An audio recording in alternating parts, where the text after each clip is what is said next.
दोस्तों आज अदानी ग्रुप के शेयरों में बहुत ही जबरदस्त गिरावट हुई और आज की गिरावट काफी जबरदस्त थी और इस गिरावट ने ही पूरे बाजार के सेंटीमेंट को बिगाड़ा।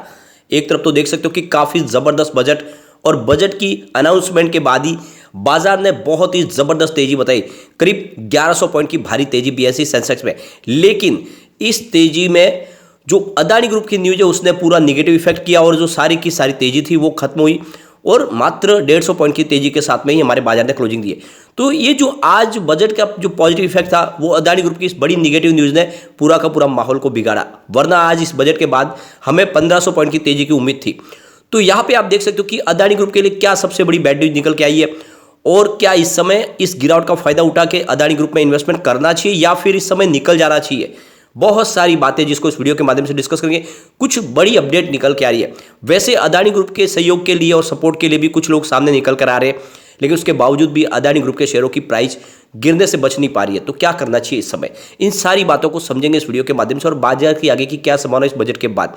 सबसे पहले अगर हम बजट की बात करें तो आज काफ़ी शानदार बजट रहा है, कुछ पॉजिटिव बातें भी रही है। सबसे जो फायदा रहा बजट में वो तो ये है कि जो इनकम टैक्स की लिमिट है पे करने की उसको बढ़ा दिया है। पहले 5 लाख थी उसको 7 लाख कर दिया और ये बहुत बड़ी राहत मिली है मिडिल क्लास को और इसी वजह से माहौल पॉजिटिव बना है। तो इन सारी बातों को समझेंगे इस वीडियो के माध्यम से। लेकिन फ्रेंड उससे पहले अगर आप पहली बार हमारे चैनल पर आए तो चैनल को सब्सक्राइब कर दीजिए, एक बेल आइकन दबा दीजिए ताकि जब भी नया वीडियो बने पहला नोटिफिकेशन आपको मिले। वीडियो पसंद आए तो लाइक शेयर जरूर कीजिए।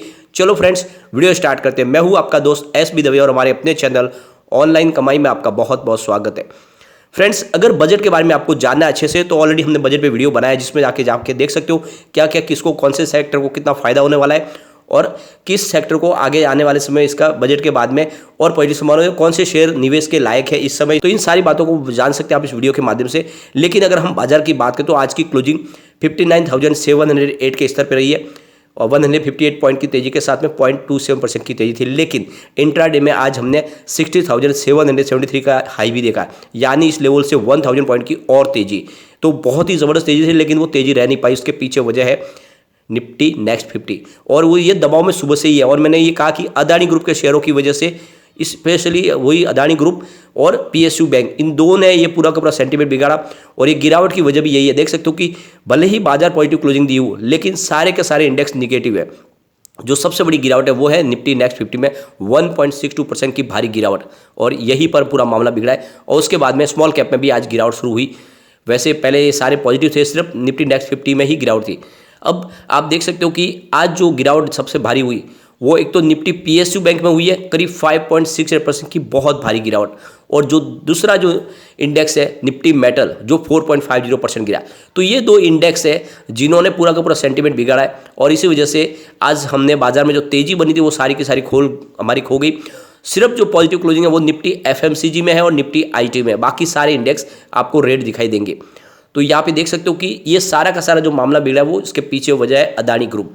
आज जब अदानी पावर की बात करें, स्टॉक 212 के आसपास 5% का लोअर सर्किट लग चुका है स्टॉक के अंदर और आप देख सकते हो कि बहुत ही ज़बरदस्त लॉस हो रहा है।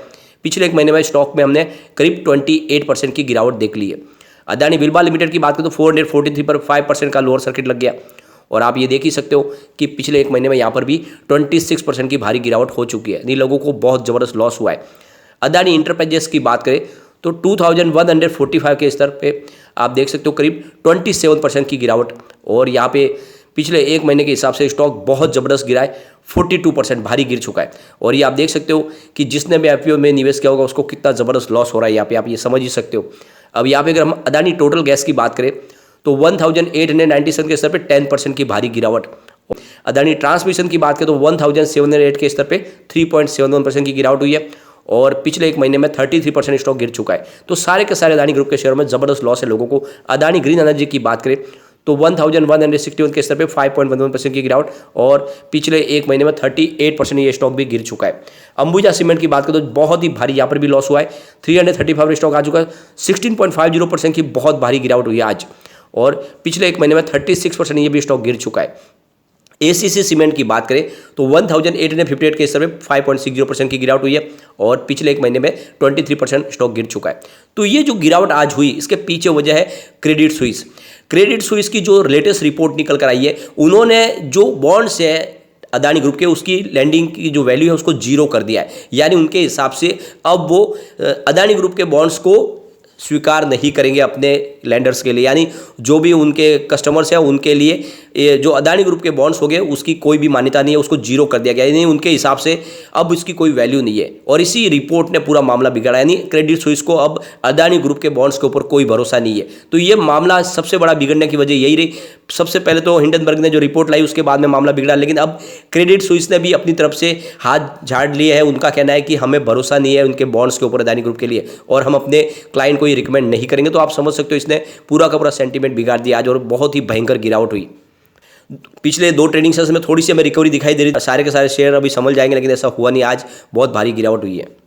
लेकिन इसके बीच में भी अदानी इंटरप्राइजेस के लिए जो सबसे बड़ी राहत भरी खबर ये है कि जो उनका एफपीओ था वो पूरी तरह से सब्सक्राइब हो गया। 112 गुना सब्सक्राइब हुआ। उसमें देख सकते हो कि नॉन इंस्टीट्यूशनल बायर्स की जो रिजर्व हिस्सा था उसमें 3.3 गुना ये सब्सक्राइब हुआ है, यानी 332% ये सब्सक्राइब हुआ है। इसके अलावा क्वालिफाइड इंस्टीट्यूशन के लिए जो रिजर्व कोटा था वो 126% यहाँ पे आपको सब्सक्राइब होता हुआ दिखाई देगा। लेकिन जो रिटेल निवेशकों के लिए कोटा था वो सिर्फ 12% ही भरा, यानी रिटेल निवेशकों ने यहाँ पे बिल्कुल इंटरेस्ट नहीं लिया। इसके अलावा जो एम्प्लॉयज़ थे अदानी ग्रुप के उन्होंने भी यहाँ पे पूरी तरह से कोई हिस्सा नहीं लिया, सिर्फ 53% भरा है। यानी जो कंपनी के एम्प्लॉयज है उनको भी फिलहाल भरोसा नहीं है कंपनी पर और इसीलिए उन्होंने यहाँ पे बढ़ चढ़ के भाग नहीं लिया, बल्कि उनका कोटा भी खाली रह गया। और रिटेल इन्वेस्टर ने यहाँ पे बिल्कुल ही यहाँ पे इंटरेस्ट नहीं लिया। तो यहाँ पे बड़े इन्वेस्टर ने जरूर यहाँ पे इस एफपीओ के अंदर भाग लिया। स्पेशली देखें तो जो इंडिया के 2 बड़े टाइकून हैं, जहाँ पे देख सकते सज्जन जिंदल और सुनील मित्तल, तो यहाँ पे जिंदल स्टील और भारती एयरटेल ने यहाँ पे एक भरोसा जताया और इन दोनों ने यहाँ पे इस एफपीओ के अंदर निवेश किया है। तो यहाँ पे आप देख सकते हो कि अदानी ग्रुप की हेल्प के लिए हिंदुस्तान के 2 बड़े बिजनेस घराने भी उसके सहयोग में आए और उन्होंने इस एफपीओ को पूरी तरह से भरने में, सब्सक्राइब करने में उसकी मदद की। तो यहाँ पे जो बाजार की जानकारी उनका कहना है कि जिंदल स्टील ने $30 मिलियन का यहाँ पे निवेश किया है, जबकि भारतीय एयरटेल ने कितना इन्वेस्टमेंट किया उसकी अभी तक जानकारी निकल के नहीं आई। लेकिन 2 बड़े बिजनेस घरानों ने यहाँ पे हेल्प की है इस एफपीओ को पूरा करने में, इसको सब्सक्राइब करवाने में। अब इस गिरावट का ये असर है कि फोर्ब्स की टॉप 10 की लिस्ट में से भी बाहर हो चुके हैं अदानी ग्रुप के गौतम अदानी और बहुत ज़बरदस्त उनको लॉस हुआ है। इसके अलावा देखिए तो इंडिया के टॉप रिच मैन की जो इनकी उपाधि थी वो भी पीछे स्लिप हो चुके हैं। यहाँ पे मुकेश अंबानी उनसे आगे निकल चुके। फिलहाल इनकी जो टोटल एस्टिमेट जो इनकी जो नेटवर्थ है वो $84.1 बिलियन की है, जबकि मुकेश अंबानी की $84.4 बिलियन की है। तो इस हिसाब से देखें तो उनकी जो रैंक भी नीचे आ चुकी है। अब इस गिरावट का ये असर है कि अदानी ग्रुप को अपने कई लाख शेयरों को गिरवी रखना पड़ा है इस गिरावट के बाद में।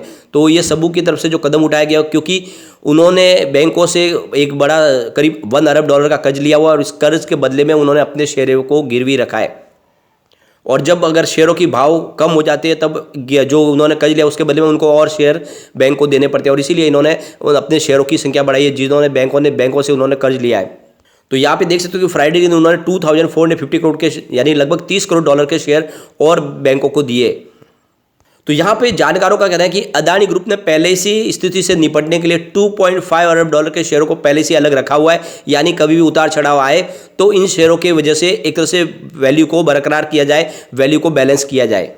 तो यहाँ पे देख सकते हो कि हिंडनबर्ग की जो रिपोर्ट है अदानी ग्रुप पे बहुत ज़्यादा भारी पड़ी है और अदानी ग्रुप को बहुत ज़बरदस्त लॉस हो रहा है। कोशिश कर रहे हैं वो, लेकिन इसमें उभर नहीं पा रहे क्योंकि एक बार जब मामला बिगड़ जाता है उसके बाद ज़्यादा बिगड़ते ही जाता है और इसके इन्वेस्टर को भी भारी लॉस हो रहा है।